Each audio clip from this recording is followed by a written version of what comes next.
안녕하세요. 쉽고 빠른 세무 꿀팁을 전해드리는 세무사 절세왕 조절세입니다. 얼마 전 증여세 개정으로 인하여 혼인을 앞둔 자녀에게 혼인증여공제 1억과 증여재산공제 5천만 원을 합산해서 총 1억 5천까지는 증여세 없이 증여가 가능해졌는데요. 만약 2억 원을 일반적인 방법으로 증여하고 증여세 신고를 하게 되면 1940만 원이라는 세액이 발생하게 되어 혼인하지 않는 자녀에게 증여세 없이 2억까지 주는 방법을 알고 계신가요?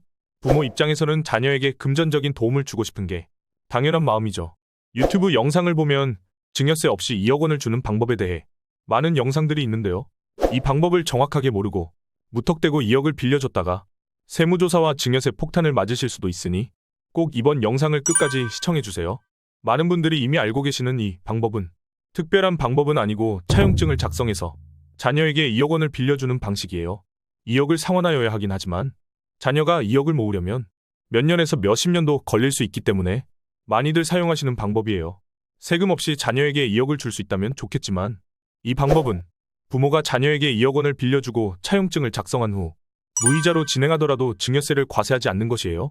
상증세법 상속 및 증여세법에는 다른 사람에게 금전을 무상 또는 현저히 낮은 이자율로 빌린 날의 증여로 보는 것이 맞으나 다만 증여 금액에 대한 연간 법정 이자 금액을 계산했을 때의 금액 차이가 1천만 원 미만일 경우에는 증여로 보지 않는 규정이 있기 때문이에요. 세법에서 정하고 있는 법정이자율은 4.6%인데요. 자녀에게 2억 원을 빌려주고 무이자로 진행하더라도 연간 법정 이자율은 920만 원, 즉 무이자로 빌려줬을 때와 차이가 1천만 원 미만이기 때문에 증여로 보지 않아 증여세가 과세되지 않고 2억 원을 무이자로도 빌려줄 수 있는 것이죠. 여기까지는 알고 계시는 분들이 많으실 텐데요. 자녀에게 증여세 없이 2억 원을 주었으니 사후관리를 잘해서 증여세가 과세되지 않는 것이 중요한데요.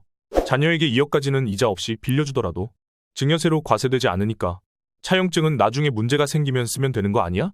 또는 금융계좌 내역이 있으니 소명이 되겠지 라는 아니란 생각을 하시는 분들은 증여세 폭탄을 맞으실 수 있으니 지금부터 집중해서 시청해주세요.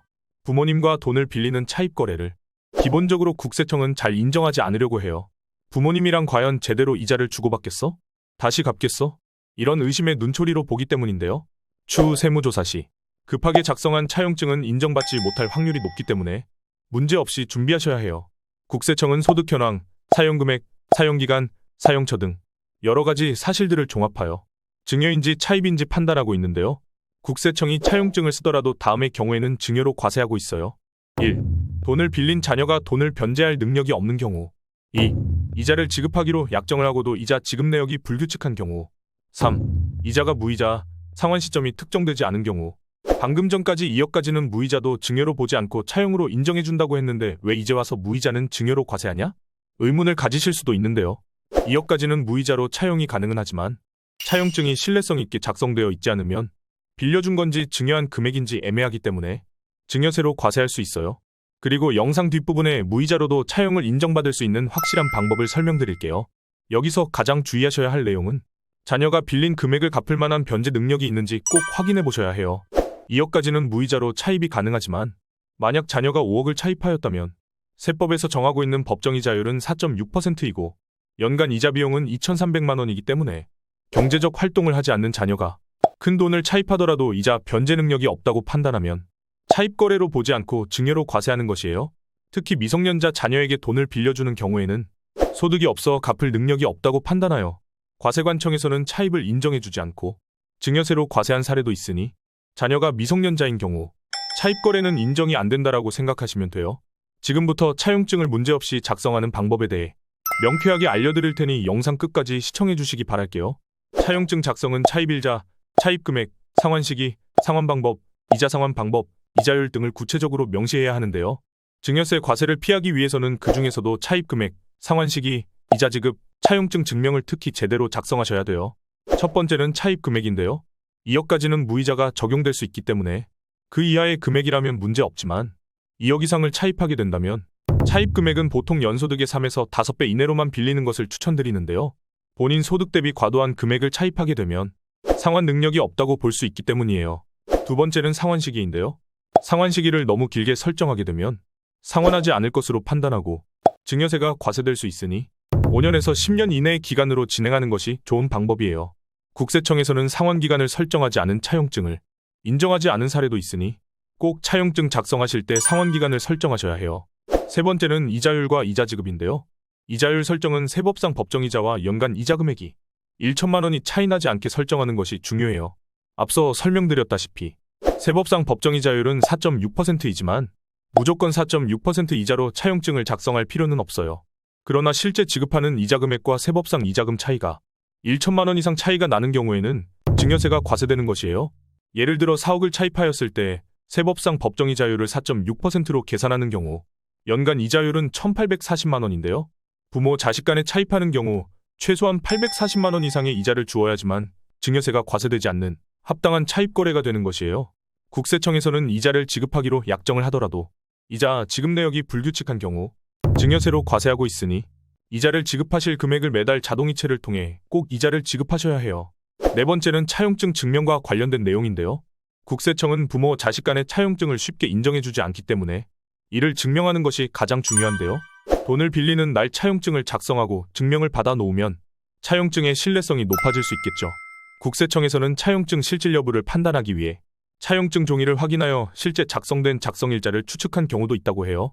차용증을 증명받는 방법은 크게 세 가지가 있어요. 첫 번째는 공증을 받는 것이에요. 공증은 특정한 사실 또는 법률 관계가 있다라는 것을 증명하는 방법인데요.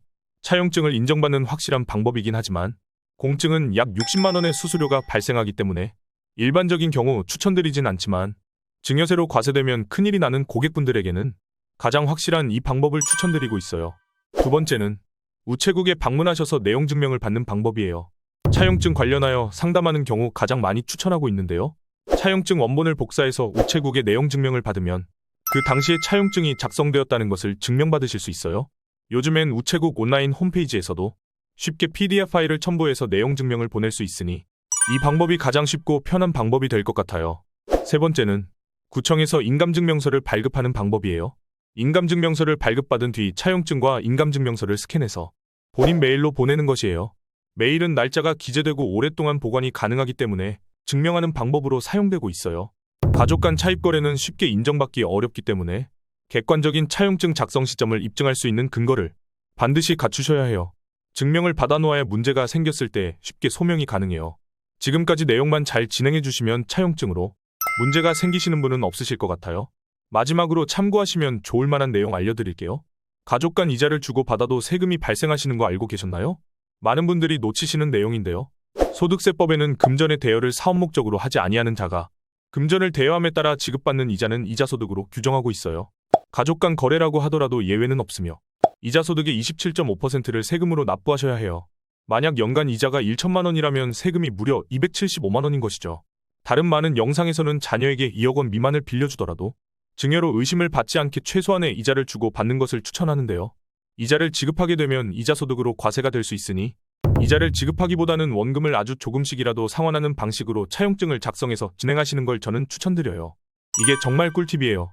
차용증을 작성하실 때 차용증은 빌린 척 하기 위해서 문서를 쓴다고만 많은 분들이 착각하시는 것 같은데요.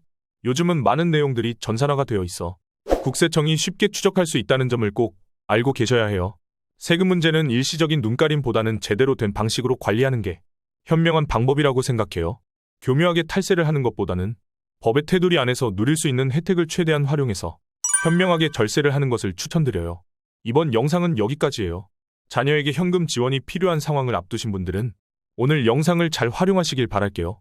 다음 영상에서도 어려운 세무 지식을 핵심만 쉽고 간결하게 정리해서 현명하게 절세할 수 있는 다양한 꿀팁들을 알려드릴게요. 끝까지 시청해주셔서 정말 감사합니다. 구독과 좋아요, 알림 설정으로 돈 버는 세무 상식을 놓치지 마세요.